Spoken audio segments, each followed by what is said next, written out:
Good morning. We're going to call our meeting of the District Crisis Management Team to order. Gotcha. We're going to call our meeting of the District Crisis Management Team to order right now. We are on a tight schedule. We know that we need to end promptly, at least no later than 10 till 1. So we want to go ahead and get going. We've got some items to discuss in closed session, which we will be doing shortly. But now that we are in open session, I would urge you to look at our minutes from our previous meeting, and I will entertain a motion to approve those minutes once you're ready to give it. Got a motion for Mr. Gomez. Do we have a second? Got a second for Mr. Perry. All in favor of approving our minutes, please say aye. Any opposed? All right, our minutes are approved. I do want to welcome Ms. Monica James, our Chief Human Resource Officer. This is her first meeting to join us as a part of our committee. Very glad to have her and have her perspective with us. I don't see any members of the public here, any visitors. All of our standing members. There are a few absences, but we certainly have more than a majority of our regular members here, and I'm very thankful for y'all's presence. At this time, pursuant to our agenda and pursuant to Section 551.076 of the Government Code, we are going to move into closed session to deliberate the deployment and specific occasions for implementation of security personnel and devices in relation to the specific things that are referenced in our agenda. At this time, we are now in closed session. It is 11:33 p.m. It is 11:33 a.m. The sun is shining.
Well, thank you all. It is now 12:12 p.m. We're going to reconvene in open session. Thank you very much for hanging with us. And our first item to discuss, the continued development of our SRO program and security team under the leadership of Waxahachie Police Department Lieutenant Josh Oliver. And then going into the next items, a discussion of our safety drills at our campuses pertaining to all hazards and threats, and a discussion and possible action to recommend an increased use of drug dogs this spring.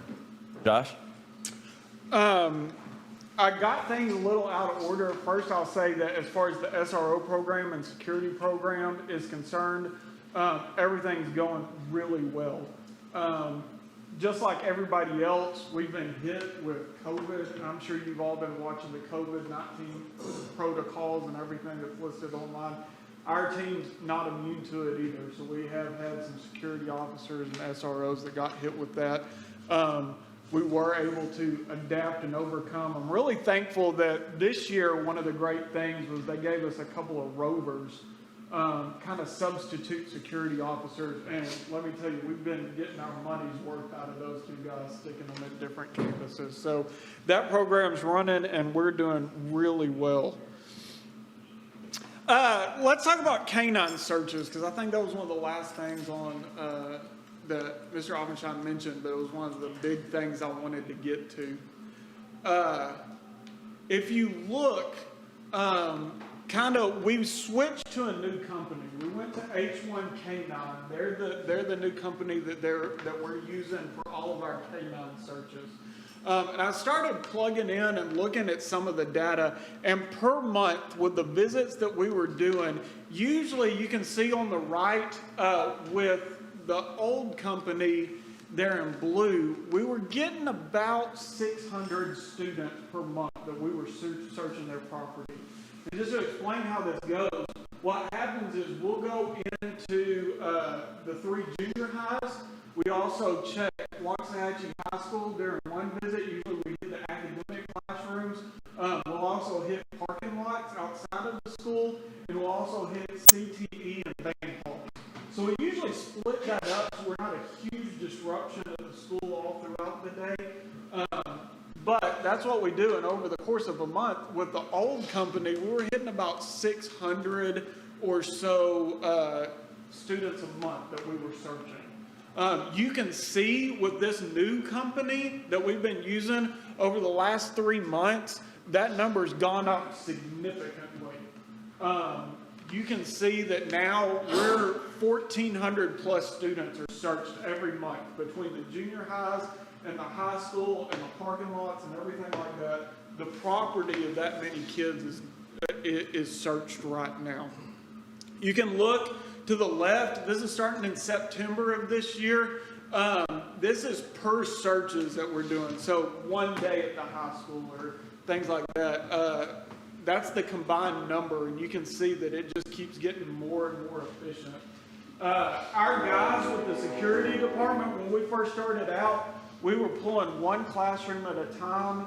We would run them through metal detectors and check their property, and send them back into the classroom, go on to the next room. The dog is really fast and really efficient when they search the room. What we were finding was it was us that were slow getting them through metal detectors and things like that. So you can see when we first started out, we were only searching maybe 300 students. When we started fine-tuning that and working with the security department, working through metal detectors, now you can see one of the last searches I was a part of was at WHS, and that day we searched 604 students over the course of just 2 hours. We want to be as efficient as possible because this is a disruption. What we're doing is we go down to a hallway. We're going to pull out all the students from those classes. We're running them through metal detectors while dogs are going through the room. They're having to take off jackets. We want to make sure that they're not wearing any belts, anything with metal in them, so that they can walk through the metal detectors easier. We're going through there and we're searching a huge amount of students. A lot of another one, it's really positive. I'll say this, because we go through there. Last time we went to WHS and we searched those 604, 605 students. We got 14 hits, which means there's 14 times dogs hit on bags in the classroom. When we started looking through those bags, there's some of them that the teachers will pick them up and they can smell what smells like marijuana on the outside of these bags. Well, they're cloth bags. And they absorb odors, so it makes sense why the dog would hit on them. I will say, when we searched all the bags that we found, we didn't find any narcotics or paraphernalia in the bags that were hit on. So you're looking at, out of 600 students, 14 bags got hit on. Some of those were clumped together, so if you have kids that are sitting at a table where 4 desks face each other and all their bags are sitting right next to each other, we count each individual bag a hit. So there was some of that that's going to increase those numbers. But we did have, like I said, on bags we pulled out, sometimes it smelled like marijuana. And that could be, hey, while the kid's backpack is sitting in the back seat, they might be smoking in the car. So that odor is going to get absorbed by the backpacks. It could be, in one instance, one of the students seemed to indicate that it was probably their parents that was smoking marijuana and it got on the bags. So there's many reasons why it might be on there. I will say this, that out of those 600 plus students that were searched, we found 0 weapons and 0 narcotics there at WHS. And that seems to be the case anytime we check our junior highs and high school. And the dogs we're using this year are specifically trained to be sniffing for gunpowder in addition to narcotics. That's correct. The dogs that we use now, they're patrol dogs. They're dogs that are usually used at police departments and things like that. So they're going to smell explosives and guns. So there are times where you'll have kids that go like dove hunting over the weekend, and when they get done, they stick their guns in their truck. When they get home, they pull them out. Well, that smell and that residue is still going to be in there. And if you've got spent shotgun shells or whatever it is from those hunters, that might be something that dog's going to alert on. However, it gives us peace of mind because if there is any gunpowder or explosives, these dogs are going to pick up on it. So, Jenny McLemore, current campus administrator, Jacob Perry, former campus administrator, do y'all find that the presence of the drug dogs helps as a deterrent? Absolutely. I'm glad we were able to do it more this year. COVID interfered with so much last year. Yeah, and kids talk, so even if it doesn't get them that day, that talk spreads around, and that's good. I think historically, yes, from my experience, it has. And but on the flip side of that, we can actually poke holes in anything. So, but overall, yes, it's a deterrent. I will say this, these are 2 examples. Like I said, WHS, we found nothing there. We did find a vape pen. It looks like as we were getting the kids up to leave the classroom, they kind of like rolled it under the desk to get rid of it. It wasn't a THC vape pen. It was just a vape pen that was there. We've seen that at the junior highs too, where we'll pull kids out of class and they'll walk by a trash can and try to drop it in there. So you'll find those from time to time. You can see when we checked the WHS parking lot, Coleman, Howard, and Findlay, we searched just under 600 students. We only got 3 hits and we didn't find anything in those schools either. One of the things I talk about is the effectiveness of searches. Now you can say maybe that dog's just missing things. I don't think that's the case. Like I said, when there was this odor of marijuana on bags, those dogs hit on those bags. So I think that the canines we have are well trained. I think sometimes they'll hit on those just because it carries the smell in the fabrics. Also, the students that are going to bring something to school, for the most part, have a heightened sense of alertness and have street smarts on how to do this. They know that the canine cannot hit on the person, so they may have it on them and then put it back in their bag later. So, the story is the dogs sniffed the bags, didn't find anything, that later on we heard something, we got the kid and searched it and it was in the bag. Well, a kid that knows what they're doing, that's streetwise, will keep it on them, and then maybe later put it in their bag, and that could possibly what happened. So, and that's an interesting point too. As the kids have gotten smarter with the dog searches, we've gotten smarter with how we do it. So when we get the kids to stand up and leave the class while one person's giving instructions, another security officer or somebody from the SR team standing at the back of the room to watch everybody, whether or not they're getting rid of stuff. When they do leave, if they have it in their pocket, we're going to catch it because they're going through the metal detectors next. So that is, we've had to adapt and overcome. Used to, we just line the kids up outside the classroom and check the classroom with the dog and not do metal detector searches at the same time. So we've changed the way we operate in the hopes of finding more stuff, or if there is something out there, we're going to find it. And so far, that's not the case. And I will say, in my opinion, it's because it doesn't appear like there's a large number of students bringing stuff into the school. We've got kids that are bringing like airsoft guns and stuff like that. I think those are one-off instances. They just happen to be going on at the same time. But I do think that it doesn't appear our students are bringing narcotics or weapons into the schools. And I can say that looking back on the history of the searches we've done, the fact that we found so little narcotics in our schools is a testament to that. And I appreciate doing the searches at the same time because that's helped a lot. Because like you said before, they started realizing they would quit carrying it or keeping it in their backpack because they got used to the drug dogs, and so they keep it on their person. And so now they're getting hit at the same time, so there's nowhere to hide anything. So that was a good switch. I will say, in talking with administrators from the different schools, the biggest negative I get, the negative feedback I get from doing these searches is, for instance, at WHS, when we searched these 600 plus students, we start out doing one period, and we're going to pull probably about 300 kids out of their classes.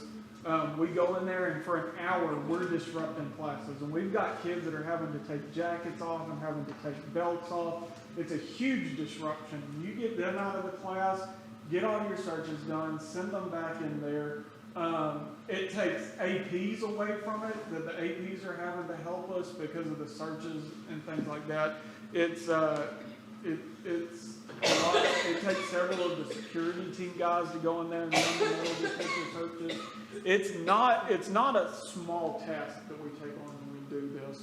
And then one of the things I noticed at WHS is after that period's over, we go on to the next set of rooms. Some of these kids are getting searched twice, but it's also an issue because the other negative is now we're impacting a different wing and a different set of classes for another hour. So it's very intrusive, and it takes a lot of staff to do these searches. That's kind of the feedback I've gotten from some of the administrators about it. So we're searching 600 kids in the building? Is that what you said? Yes, ma'am. Okay, and what departments did you say we were searching? So Belvis can probably help me out with this. Last time, We started on the social study hall, and we went to the English hall, and we finished our stuff on the math. It's math hall. And that's just, Like theater and, well, that's just January? We might have touched in the theater area this time. okay, so you're changing. We changed that. we do. And so and that's the deal, is since it's a big disruption, we'll do academics one day. The next time we're at the high school, we'll hit like CTE and band hall and theater and some of those electives. So as we look at usage, we've been doing one time a month dedicated solely to WHS, and then one time a month going to the junior highs. Is that correct? Yes, but also we do an actual, check in the morning, like we do with junior high this week, we're doing the bag checks, but then also they're going to get the drug dog coming in too as well this week, so they're kind of getting hit twice this week or this month on some once with the drug dog and then once. Well, WHS, it's really twice with the drug dog, right? 'Cause we do the Keep band in mind, hall this is and the the. reason it's twice this month is because it's actually a makeup. It's a makeup from December, so it's once, really, but it's happened twice this month. Looking around at other districts, just inquiring those that are in Ellis County and nearby Dallas County, you see a spectrum. You see districts like us that do once a month. You see some that do twice a month.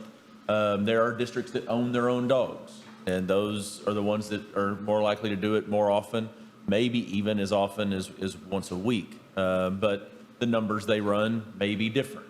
We have you own a dog or bring it 2 times a month, maybe you have higher presence, but you don't do 600 each time, you do less or more, I mean, depending on need. What would you like to see happen? Personally, when I look at the searches, right now, when that dog comes, like I said, we're searching about 20% of the student population, and we're not finding narcotics. If we did those searches and I was finding lots of marijuana or lots of vape pens or even weapons, then I would say we need to do this once a week. Because of the huge disruption that it is, I'm happy and content with what we're doing right now. However, if we wanted to walk through the K-9 in a way where it wasn't as disruptive, and I don't know what that would look like, that's something me and Belvis would talk about, where maybe we could hit areas where we wouldn't have to remove the kids from students. Maybe we could go through and check locker rooms or lockers or something where it's not a huge disruption. Then that's something that we could look into. The only place you could really check like that, where it's not a disruption, would be your band hall, and they would be the kids that you would hit most of the time when we do something like that.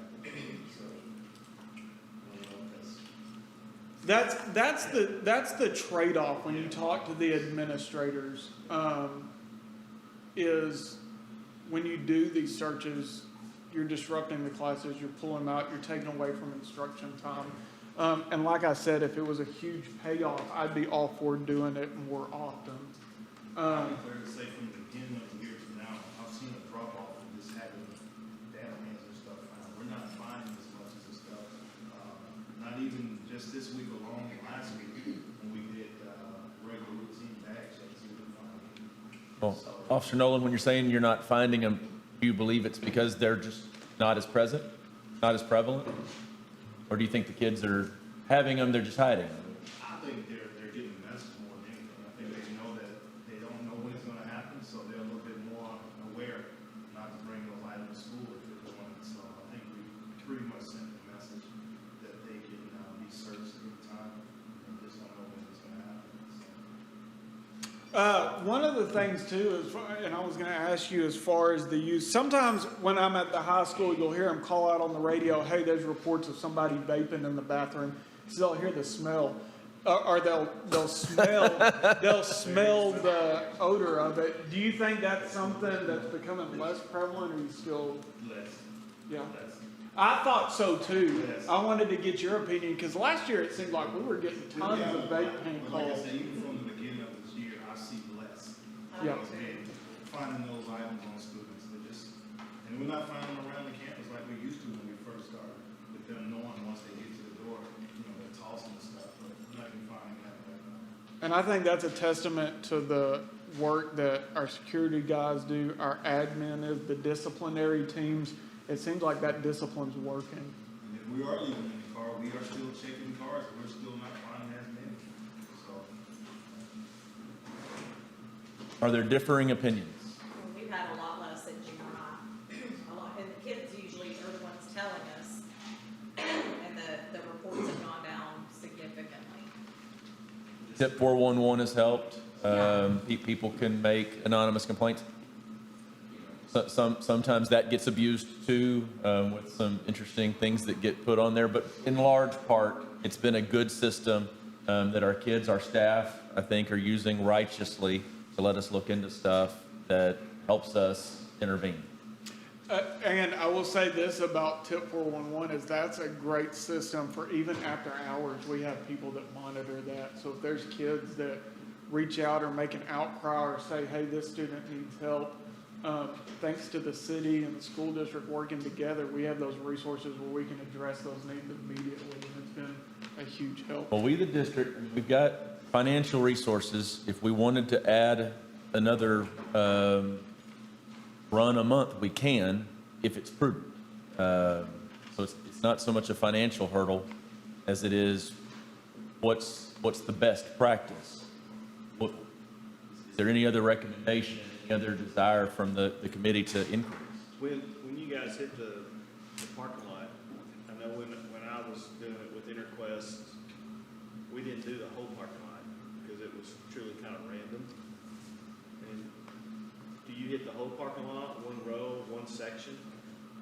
And if we don't, It's random, Perry. so if we don't hit the whole parking lot, could we amp up the parking lot? Like maybe say, hey, let's do the whole parking lot every time we come? Or have just a, Or one day of just parking lot? or, no, just- if we do up the canine and say, hey, let's go ahead and One do visit another week. visit a month, we don't want to be intrusive in the classrooms. Is it worth checking Yes. all the cars in the parking lot? Spend that whole day, like one day, whole day in the parking lot and hit every car. You wouldn't be disrupting to your normal routine, disrupting their education environment if you stayed outside with it. You can hit all the campus parking lot at that point, but the main parking lot with the most student cars and vehicles is the high school, so it will be like every time they come, they'll be going to the high school for that extra visit. Right. I'm okay with that, that's what we would be doing. Well, what I'm saying is keep our regular schedule. If we added a visit, that extra visit is just parking lot. Right. Or maybe don't split the one day of parking lot and academic and Just parking lots. do all inside and then another day all outside. I think that's a great idea, especially when you consider the fact that it's not as disruptive. In the past, when we have found stuff, there's been times where we find stuff in the kids' cars because, that's where they're going to do it. They're not going to smoke the stuff in the school or use the stuff in the school. So I think that's a So reach out to H1K9 to add an additional trip a month. just for parking lots. Josh, do they hit on like the Delta 8 products and the THC based dab pens? Will they hit on that? Yes. Even though Delta 8's a derivative, you know? So I'm not sure about the Dash 8. Now, the THC waxes and all the stuff that I can reach out to them and find out as far as the derivatives. But basically, it's all going to smell the same as far as the THC Yeah, dab just pens and the vape Curious pens on and stuff the like that. Delta 8's what's kind of picked up. I know we got time. It's picked up. They can buy it down at the shop. Check B21 buy it. It's kind of the equivalent of if a kid goes down to a fake ID and buys beer and has it in his car. It's the same thing. We treat it the same way. And for those of you that don't know, every time the state of Texas turns around and makes one of these synthetic marijuana things illegal, the manufacturing companies already have a replacement waiting in the wings. So we saw Dash 8 became illegal, and that was something they were selling at smoke shops and stuff around town. Well, all of a sudden, as soon as they made that illegal, we had Dash 10 waiting to hit the shelves. So it's you're constantly hitting a moving target as far as the synthetic marijuanas are concerned. But that's one of the things Mr. Perry's talking about there is those synthetic narcotics. Any other discussion regarding drug dogs and using another trip a month to highlight or focus on parking lots? All right, well, we will move on then to discussion of how our campuses have been conducting drills, how many drills they've been doing. Josh? So, we did an audit not too long ago about, okay, first semester, how are we looking as far as drills are concerned? Now with COVID, the Texas School Safety Center, they're the ones that make the recommendations for how many drills we do at each one of the campuses. And this is something that the principals and APs kind of manage on each one of their campuses. So we went through and we wanted to see, okay, what are your drills looking like? As you can see, they want to do a secure lockout. So that's if there's a threat outside of the school, we want to make sure that it doesn't come into the school. You need to do at least one drill of those per school year. Lockdown, we want to do one per semester. Evacuate, that's going to be like leave the school sort of a thing. Maybe there's like an electricity outage or things like that. That's different from the fire evacuation that you see at the bottom. Used to, before COVID hit, Texas School Safety Center recommended that every month where you would have students in session for at least 10 days, it was mandated that you have a fire drill that month. They backed off of that a little bit because of COVID and said 2 per semester. And then you can also see the shelter in places for like hazmat or severe weather, like the tornado shelter picture that we looked at earlier. So that right now is the current drill requirements put forth by the Texas School Safety Center. At the beginning of the school year, we were getting questions of, hey, what's the minimum that we need to do? What would be better? And we said, hey, Texas School Safety Center said this is the minimum. But if you want to do more fire evacuations and fire drills like that, then by all means, go ahead and do that. And so we did our audit and we started looking at the different campuses and some of the drills that they've been doing. You can see here, Cliff Elementary, these are the 2 drills that they did. They did not meet the recommendations for lockdown and fire evacuation. And so that's one of the things that we're working with those administrators now, saying, hey, we need to do these lockdowns. We need to do these fire evacuations. Same thing with Dunaway. And we also use that duress app for these 2. It helps us audit and keep track of those. When we noticed that, hey, maybe there weren't some fire evacuations and things in there, we started reaching out to those principals saying, hey, have you done these drills like you're supposed to? Do you have a list of them? Felty, you can see they did several drills. They did really great on their fire evacuations. Lockdowns was one of those that they needed to practice, that they missed the mark on that one. Marvin did a great job on theirs. Same goes for Marvin Elementary.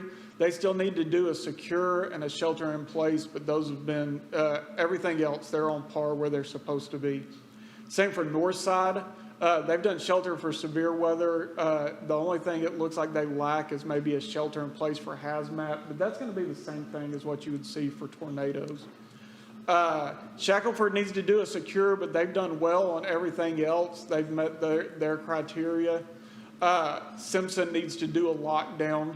That's one of the things that they missed a mark on. Same for Turner Pre-K. Wedgeworth, that's one of those, they hit their evacuations, but lockdown was something they need to practice. Wildman, you can see it's all green. There's no Kate surprise Othia is a there. member of this committee. Yeah, and she does a fantastic job Couldn't be good pushing the day. duress app and things like that. Coleman Junior High. This is an interesting one. It seemed like every time me and Mr. Harrison would schedule one of these drills, a real life situation would happen that same day. And so it was one of those things where we'd talk to each other and say, hey, maybe today's not the best day to do this because we've already gotten a threat at one of the other schools and things like that. Finley, that's another thing. That lockdown is something we need to practice there. Howard Junior High, Global's one of those. Waxahachie High School, Mr. Buck takes charge of this, and he does a fantastic job getting these worked out and doing these drills like he's supposed to. So as you can see, you've got the goal of 1 per semester in some situations. You got the goal of 1 per month in some situations. We expect this spring to be 100% across the board, and we expect where there might be room to make up some of the work. I know Northside has been busy this week. Yes. The Duress app keeps track of this for the campuses. We as administrators get the hits when campus is undergoing a drill, we look at that alarm when we're hearing it, just to make sure it says drill. When it says drill, you take a breath and move on, because that's the same system we use when it's not a drill. So we're looking at it, and if it's blue, well, we can move on. When it's red, that's real, and that means we're on alert, ready to react. But our board policy mirrors the language from Texas Education Code and the recommendation from School Safety Center. When we report to the School Safety Center our plans and our actions, we find that we are an exemplary district, very compliant, but what helps us there is looking at this and making sure that we're staying on top of things. Across the state, School Safety Center's been pretty understanding of districts dealing with COVID restrictions, just trying to keep school going. So there's been a lot of grace, but we're fortunate that we're largely in compliance across the board, and where we see room to improve, campus principals, along with David Averett at the secondary level and Lisa Mott at the elementary level, are more than willing to help us stay on track. Any discussion, any questions related to our drills on campuses? All right, thank y'all. I know I'm seeing some folks start to leave because there's a meeting that some of our committee members need to get to. Our last item on our agenda is an update to our district's response to COVID-19 and our current conditions. Melissa Bousquet couldn't be with us today. We're seeing a good trend to a negative situation, fortunately. And by good trend, I mean this week, we're seeing less unfilled staff absences. We're seeing greater student attendance each day. It's still not the kind of numbers that we would normally tolerate in a regular year, but everyone knows throughout the country, the state, the region, that COVID-19 hit with a vengeance right around Christmas time. And the wave has been strong in this county, in this state, in the country, throughout late December and the month of January. But yesterday was the first day we got under 50 unfilled staff absences for about a 2-week period, so that was good to see. Yesterday was also the first time we got back over 90% in attendance for the first time in 2 weeks, and we had been seeing, we looked back 2 weeks ago, that student attendance rate about 86% creep up. The first day this week, Monday, it was 89%, and yesterday it was over 90%. So hopeful, good trend of what we're cautiously expecting, that is this virus to run through our community, for folks that once they've contracted it, not to contract it again, to have that immunity for 90 or more days. Also, with large numbers in our community vaccinated, that we should be closer and closer to what the epidemiologists refer to as herd immunity. And we have been fortunate, despite some of the closures that have happened around us, for our families, for their students. We've been open every single day that's on our school calendar. Haven't missed a beat. That actually goes back to last school year. We've been open for in-person instruction every day. We keep trying to do that the best we can, and it's thanks to folks like Mr. Gomez back and his team, keeping our campuses as clean as possible. It's thanks to our campus administrators, our teachers, our staff, truly use the best practices they can. Appreciative of where we are, knowing that where we are and when we are is a difficult. Any other discussions for our committee? Venable, Coach Venable? Have you done the people coming on campus, you know, when you talk about it, are there people like trying to enter campuses? Is that, are we doing that right now? I mean, like sneaking on campus to see if they Chief Goolsby has a plan, but he's not going to tell us what that plan is. I was just curious if it was going I will say I got a phone call from Coleman yesterday, and they were like, "Hey, are you sneaking people onto our campus?" Because some random guy showed up, and I can't ever get it straight. I don't remember if it's the Fine Arts Center or the Performing Arts Center. One of the art centers. That's the fine. The Okay. MSC is at Coleman. Okay, so at Coleman, this guy, they found him there, and they said, "Who are you? What are you doing here?" And he goes, "Oh, I'm here to enroll my kid." So they were like, "Come with us, we'll help you do that." And they walked him into the office, and then he left without enrolling a kid. So they called me saying, "Hey, this is kind of suspicious." I will say that I love that the rumors are out because it puts everybody on edge. And keep in mind too, if we do send somebody, and when we send somebody in, they will have a letter from the superintendent saying, "Hey, this is what I'm doing." So, Feel free to ruffle them. So that is probably completely random. That's about as much specifics as we'll get. I don't want to, lay the gauntlet down and say, bring it on. But Josh doesn't want, and Phelps Nolan doesn't want our, in any part of our. to embarrass Josh. We know. No, this is. We know it's on. I did good enough on my own. There's a lot of pride on multiple angles of this, ultimately for the greater good. That is to make sure our campuses are safe for our students and staff. It's a great question. Anything else? I just wanted to commend one of our high school SROs last night. Can I say her name? Sure. Okay. Officer Shamonica Martin, she handled a situation with an ambitious fan. Yeah, and it was, An ambitious fan that was wearing blue and red. Yeah. and she was cool about it. I mean, I was sitting right next to the guy. I'm sure some of y'all noticed it. If you really weren't paying attention, she handled it so smoothly. You probably didn't even notice.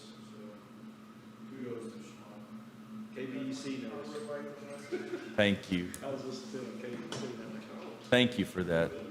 That's always welcome. Thank you. Anything else? If not, I'll consider a motion to adjourn. Got a motion from John Rogers, got a second from Perry's back in the minutes. All right, all in favor say aye. We stand adjourned. It is 12:49. We are adjourned.